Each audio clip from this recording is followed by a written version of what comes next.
On va contrôler si elles ont bâti un petit peu, si elles sont montées dans la hausse. Oh bah oui, tu vois, elles sont bien montées dans la haussette. Il n'y a pas de problème.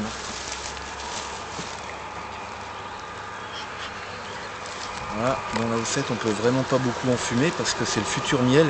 Donc c'est vraiment léger l'enfumage. Sinon le miel il va avoir un goût de fumée.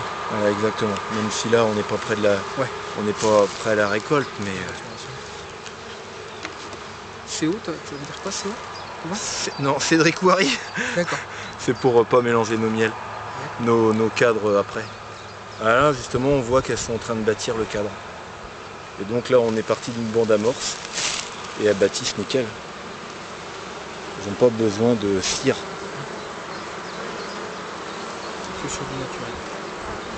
Bah ouais, on a des cires complètement naturelles, on n'a pas de. On peut pas avoir de traces d'amitrage ou quoi que ce soit quoi. Et elles bâtissent des deux côtés en même temps. Parce que quand on met une feuille de cire gaufrée, elles sont obligées de faire un côté puis l'autre. Là il faut un échafaudage et elles bâtissent des deux côtés. Non mais dans la nature, les abeilles, elles bâtissent toujours vers le bas. Ouais. Jamais à l'horizontale. Bon là on voit, tu vois, sa miel. On voit tout le nectar qui est rentré là. Et elles ont chargé ça en pas très longtemps. Hein. Là ça mielle bien même. Tu sens l'odeur? Donc bon, pour l'instant c'est pour perculer, mais... Tu mets jamais une grille reine? Alors pas au départ, mais par contre quand je vais trouver que le colza est un petit peu avancé, je vais mettre une grille à reine. Mais déjà là je vais la transférer en ruche et je vais mettre une hausse par-dessus. Mais tu vois là il y a la reine n'a pas du tout pondu. Donc là c'est ce que je vais faire après, je vais la transférer parce que tu vois ça commence à être bien. Donc le corps j'imagine tout à fait que c'est chargé de se charger. Et tu arrives bien à gérer les récoltes de colza? Point de vue, on peut y jeter un œil, mais à mon avis... Au niveau température, pour pas qu'il cristallise de trop? Oh le miel, c'est vrai que c'est compliqué. Non, on a acheté un maturateur. On a acheté un maturateur, non un mélangeur. Ouais, ah oui. Donc, pour caster les cristaux? Voilà, c'est ça, pour bien mélanger tranquillement quoi. Donc bon bah là on voit de toute façon, hein, il y a du monde, hein, il n'y a pas de problème. Hein. Intéressant parce que tu vois là j'ai mis un cadre il n'y a pas longtemps, je l'ai mis samedi. Donc il y a même pas une semaine quoi, en fait. Hein. Il y a 5 jours. Ouais, et on va regarder justement comment qu'elles l'ont attaqué et... Ouais, parce qu'elles ont entrepris. T'avais mis l'autre là-haut aussi, non, samedi. Ah oui, oui, si. Samedi, ça ouais. Ah bah ouais, non, mais attends, ça va. Vu comment elles ont construit celle du haut. Tu sais, ça va beaucoup plus vite quand elles construisent naturellement et qu'elles se prennent pas la tête à construire horizontalement. Hein. Là, elles sont complètement dans ce qu'elles savent faire. On les oblige à rien là. Et par contre, ça se trouve, ça va être que un cadre à mal. Hein. D'accord.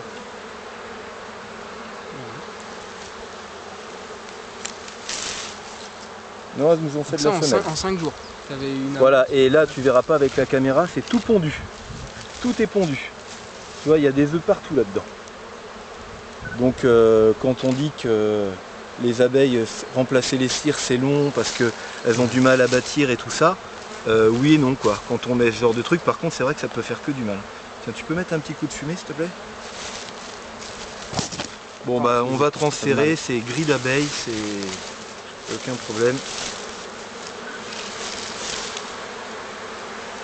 C'est dans un bon développement. On voit que la reine elle adore pondre quand la cire est fraîche. Ah bah bien sûr. Bon même si les cadres là ils sont quand même en bonne, tu vois, c'est pas... D'accord.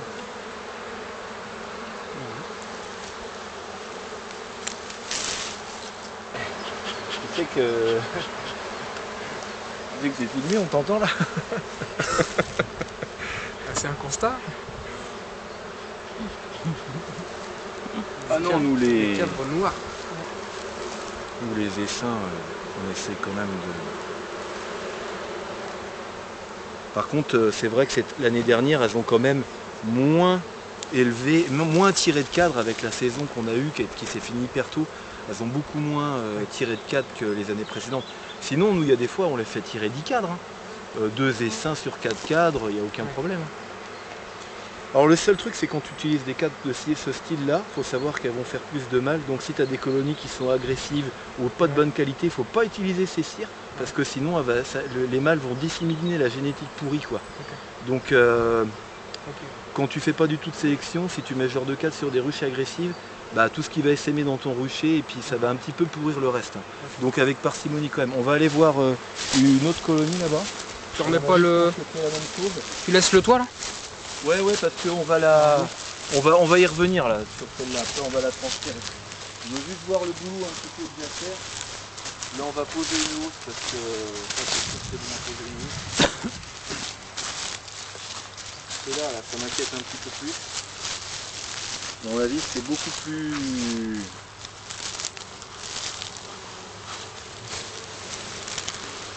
Ça doit être beaucoup plus avancé et beaucoup plus serré. Et je crois que la dernière fois que j'ai regardé, c'était un petit peu compliqué pour sortir les cadres. On avait fait des excroissances parce que j'aurais dû la transférer samedi dernier, mais il y avait un vent. Le vent il venait de par là en fait et les abeilles elles étaient... C'était ingérable quoi.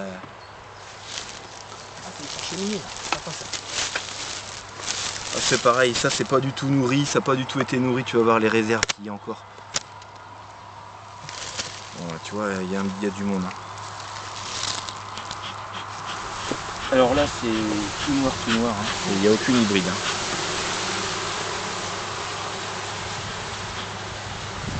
Bon, j'espère que ça va aller pour les sortir parce que...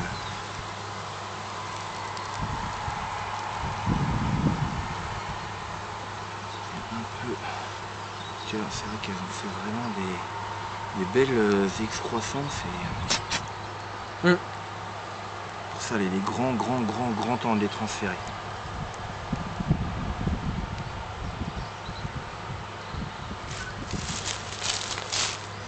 Tu n'utilises pas le porte-cadre que tu fais comme ça là? Non.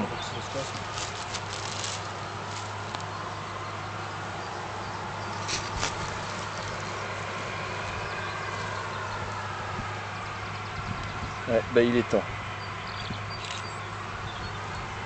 Il est temps parce qu'elle commence à mettre du nectar dans le couvain. Ouais. Donc là, c'est en manque de place. Hein. Alors là, voilà, là c'est typique de l'abeille noire. Vraiment, tu vois le gros morceau de miel là, un énorme morceau de miel et le couvain à l'intérieur. Et pas du couvain partout.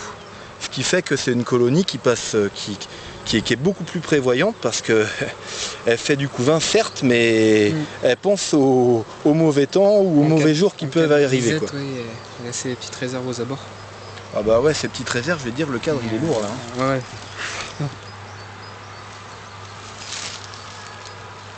Bon bah celle-là on va la transférer aussi.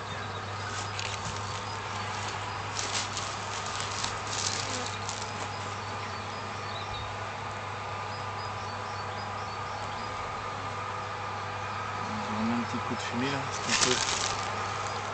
on va essayer de voir si on peut prendre l'autre.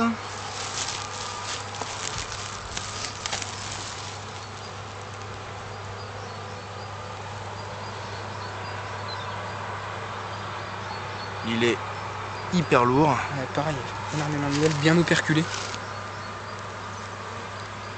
Et les grands temps de remettre des cadres à bâtir. Là on a énormément de nectar au niveau du couvain. Là, on pas une cellule, y a rien on fait rien, ça peut démarrer un essaimage tôt. Hein.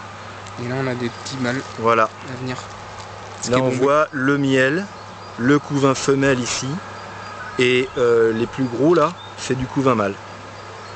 Mais là, on voit qu'il y a des belles réserves là. Là-dessus, tu fais des essaims, ça part, mais du feu de Dieu quoi. Et donc là, elles sont complètement... Et le couvain mâle, après si tu retournes le cadre, il est exactement au même endroit de l'autre côté. Bah, l'avantage c'est qu'elles font ce qu'elles veulent, donc là c'est des vrais mâles. Ils sont dans des vraies cellules, là ouais on les voit, on voit bien aussi le couvain mâle de l'autre côté là. Pile poil de l'autre côté. Ici. À l'opposé. Là. Qui répartissent d'un côté comme de l'autre la zone de couvain mâle. Attends parce que... Putain, je l'ai à une main mais il est lourd. Moi je te suis. Hein. Il est assez lourd. Et puis bah l'autre je crois que c'est que de la réserve, alors là c'est monstrueux. Donc on va mettre tout ça dans une ruche 12 cadres avec 2-3 cadres à bâtir. Et je peux te dire que ça va pas faire long feu les 2-3 cadres. Alors là tu vois ça rentre pile poil. Hein. Bon, elles sont pas méchantes. Hein. Et du couvain, tu vas t'assurer que la reine reste bien dans celle-ci? Ah bah ouais, de toute façon normalement on doit faire du greffage C'est une colonie qu'on a sélectionnée pour faire du greffage. Parce que vraiment, une colonie qui fait des belles provisions, qui n'est pas agressive, qui est noire complètement, qui mange vraiment avec parcimonie l'hiver, et puis qui n'a pas de maladie, qui n'a rien, qui fait du superbe couvain, tranquille. Voilà. Après, il y a des fois, en fin d'été, quand il y a le frelon asiatique et tout, elle peut avoir son caractère, mais ça c'est normal, c'est le caractère normal des abeilles. Hein.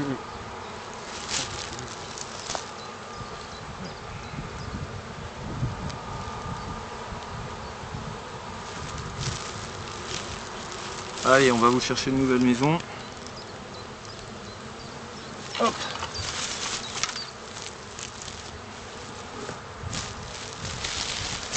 Bon bah c'est nickel. Celle-là on peut y jeter un œil aussi pour voir comment ça se fait rentrer là-haut.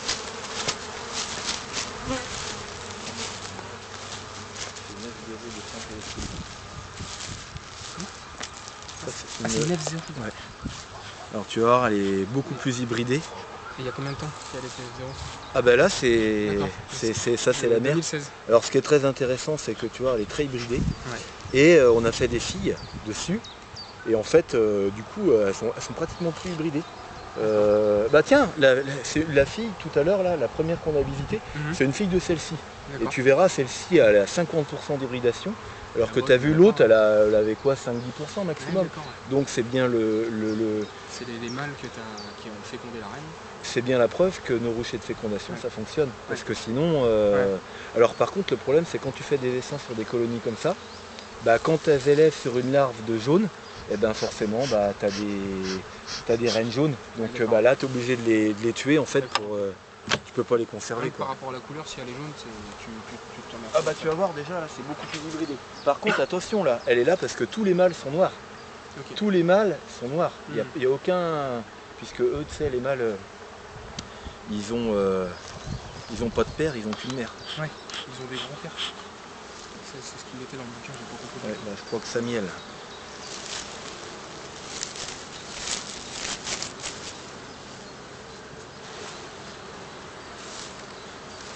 Fais-moi un tout petit peu, s'il te plaît, légèrement au-dessus.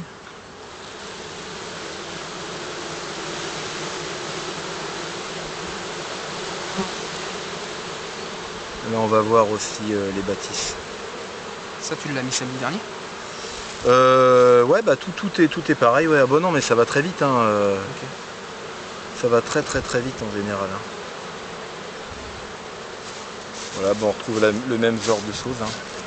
Par contre, tu vois, c'est bien ce que je te disais. Ça, c'est la mère de la colonie, de la première colonie qu'on a été voir, et elle est beaucoup plus hybridée. On les voit bien, les buckfast du départ. Là. Bah, en fait, c'est pas des buckfast, hein, c'est des croisements. C'est une mauvaise fécondation, quoi, en fait. Ouais. Ce qui fait que bah, y a de l'hybride. Et la jaune, à la base, c'est l'italienne, la plus jaune.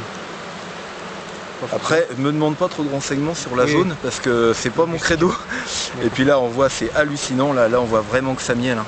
Là, je vois pas très bien moi, mais je pense que tu peux voir que là. Ton cadre était vide samedi dernier. Mon cadre était vide samedi dernier. Et là, si tu veux, l'avantage c'est que regarde en bas, j'ai une barre de poids là. Donc je la suis. C'est une colonie, c'est vrai, c'est pour ça qu'on l'a conservée, qui est montée à la floraison du saule. Elle a pris 12 kg en 10 jours. C'est énorme. Et c'est pour ça que ça nous intéresse de la recroiser avec nous, nos mâles ouessantins. Tiens, ah mince, c'est dommage. On voyait l'échafaudage. On voyait les échafaudages. Bon bah voilà, ça bâtit hein, tranquillement. Et puis on va voir le prochain, mais à mon avis le prochain, il doit y avoir du nectar dedans. Oh, il est déjà vachement lourd. Oh, j'en reviens pas moi-même là. Et puis tu as vu, il n'y a pas de ponte. Hein. Donc tout ça, il n'y en aura jamais de ponte là-dedans.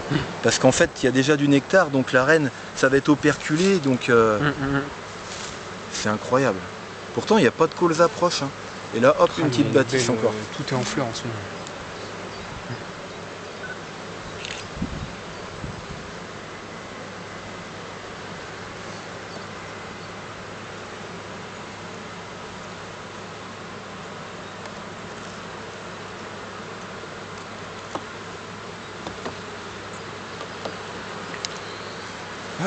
On peut regarder le corps. Mettre un petit coup de fumée au corps quand même.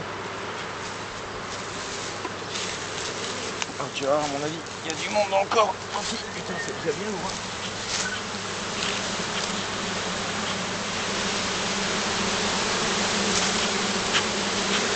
Alors tu vois, est-ce que tu vois la preuve des 4 essaims? Des 2 essaims que j'ai fait dessus. T'as que des cas de neuf. T'as que des cas de neuf. Il n'y a que des cas de neuf, que des cas de l'année dernière. Ouais. C'est pour te dire que ça bâtit, il n'y a pas de problème. Par contre, tu les notes pas tous. Non, bah, il y a des fois, j'ai oublié. Hein, Ouais.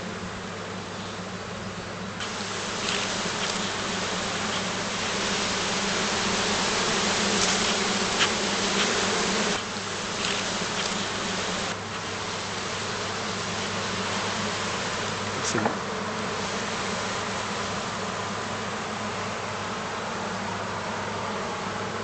Et ben là, on va voir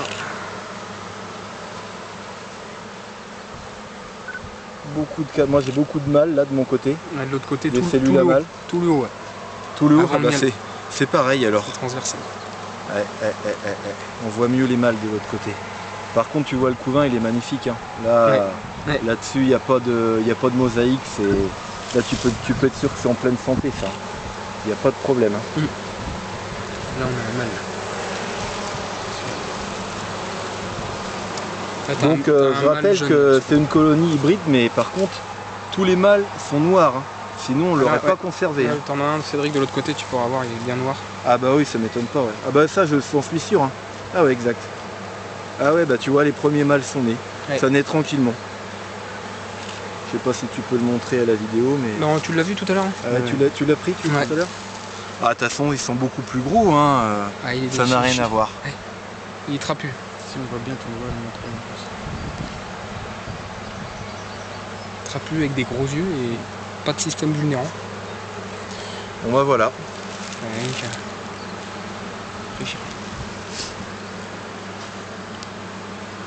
Tu vois la baignoire qui est agressive, hyper agressive, bon, c'est sûr dans l'été elle va être beaucoup moins facile, mais puis s'il fait pas beau, s'il y a du mauvais temps, elle peut te le faire savoir et puis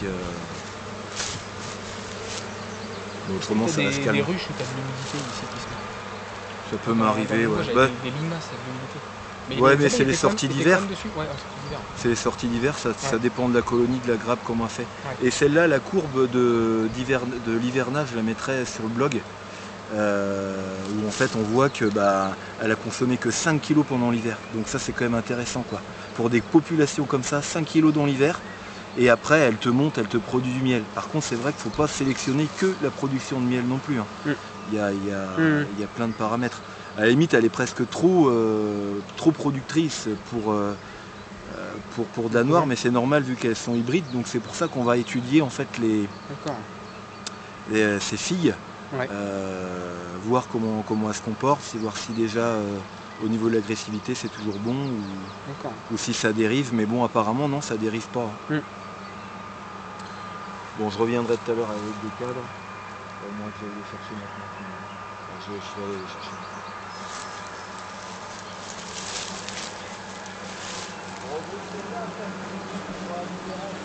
Ouais.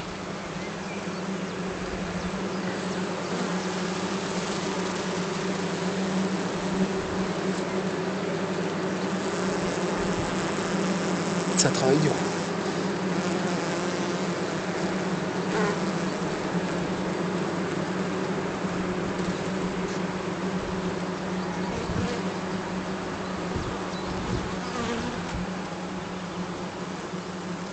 Quand c'est con, on n'a pas vu une petite reine pour la vidéo.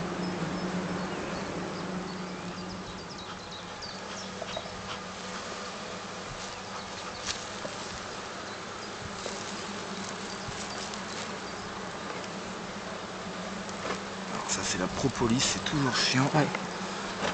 La propolis qui est de pont thermique et de colmate, tout ça. Et bon. Voilà. Il restera plus qu'un cadre. Oh bah merde. C'est toi qui les achètes ou tu les fabriques? Ah non, je les fabrique. Tu les fabriques? Alors ce qu'ils vendent dans les grandes surfaces, enfin ça vaut rien du tout. Hein. Non, c'est nul. Là, à mon avis, c'est un gros placard de... C'est de la réserve. Hein. Moi, de mon côté, je fais que de la réserve. Vous? Ouais, tout au mieux réserve. Un peu de mal, ici. Ah ouais, mais quelques-uns, quoi. Ouais. Donc ça, tu vois, c'est un bon cadre de réserve, bien... Alors, quand tu fais un essaim, tu mets ça dedans. Je peux dire que c'est nickel. Et donc, hop, directement. Ce que je vais faire, c'est que je vais tous les décoller. Allez, poussez-vous les filles.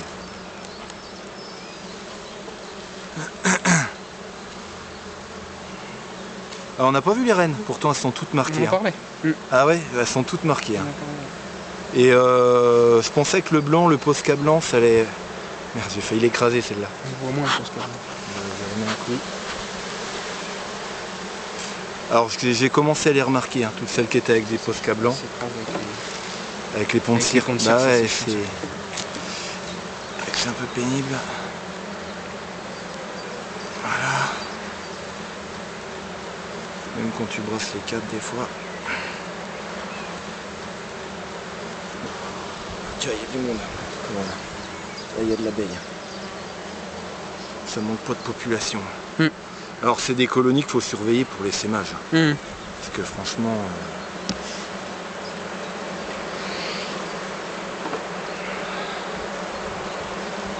Là tu vas essayer de repartir sur deux divisions naturelles. Deux essaims, ouais. Deux essaims artificiels. Deux essaims, ouais. J'ai reposé là-haut. Ça fait un peu mieux. Bon, ça va. Hein. Attends, c'est juste que le toit va venir avec. On va refermer parce qu'elle commence à s'énerver là.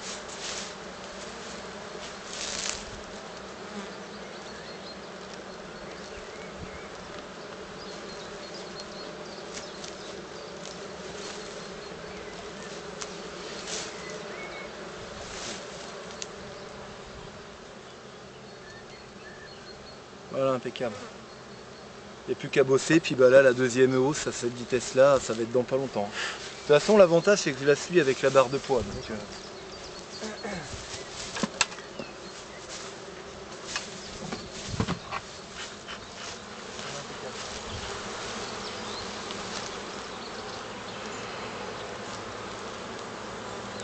regarder le cousin, comment qu'il est. C'est correct. Moi c'est un tout petit peu hybridé celle-là. Ouais. Enfin ça fait partie des quand même de celles qui sont un peu le plus hybridées, ouais. Mais bon, par contre tout le mâle, c'est du nickel, tiens regarde ça. Là tes mâles ils peuvent pas sortir là, avec l'ouverture que tu as faite. Non mais ils sont pas nés les mâles encore. Là tu vois en fait on voit que le couvain il est superbe. Ah bah là il est compact. Ah bah là il n'y a pas de problème. Et tu vois on reconnaît plus que c'est de l'abeille noire ici parce que en général là tu as quand même une couverture de miel ici. Bon là elle n'est pas très grosse parce que la colonie était un petit peu faible mais... D'accord. Parce que si c'est une autre sous-espèce, non, les bugfast elles peuvent faire que du couvain. Hein. Donc là je vais juste mettre un cadre à bâtir en plus et je vais pas mettre de hausse. Parce que ça t'arrive de mettre une hausse même si t'as pas les 12 câbles dedans. Quoi. Ah oui. Justement ça fait partie de la technique. Tu peux remettre un petit coup de fumée s'il te plaît.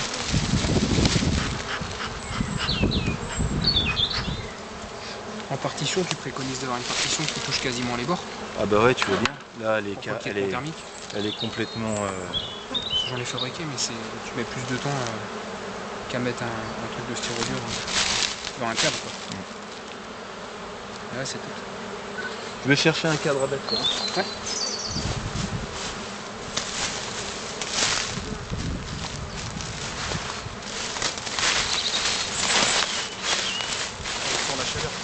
Ça c'est une colonie que j'ai pas du tout nourrie, c'était en sous-nourrissement total. J'ai ni nourri cet hiver, j'ai pas mis de candy, elles sont reparties de pratiquement rien du tout et elles ont réussi à remonter T'avais traité pour la colonie. Ah oui, moi je traite tout le temps pour le varroa par contre. Et là justement je vais voir si elles sont développées. Bon, ça va, c'est une colonie qui est sauvée alors que franchement c'était vraiment pas gagné au départ. Ouais si ça va. Si ça va. C'est quand même plus correct. De l'autre côté aussi. Alors là c'est une colonie qui a aucune hybride. D'accord. C'est une pure souche totale. Enfin une pure souche. Disons que c'est. Non. C'est pas une pure souche, c'est une petite fille de West Antille, mais elle a pas du tout d'hybride dedans, quoi. Tu fais les analyses biométriques des ailes de temps en temps? Ouais, ah bah oui, complètement. On a des indices cubitaux qui sont bons. Hein. Ah oui, tiens, on a un petit coup de fumée, on va regarder l'autre d'après. Un système d'analyse de la position? Oui, oui.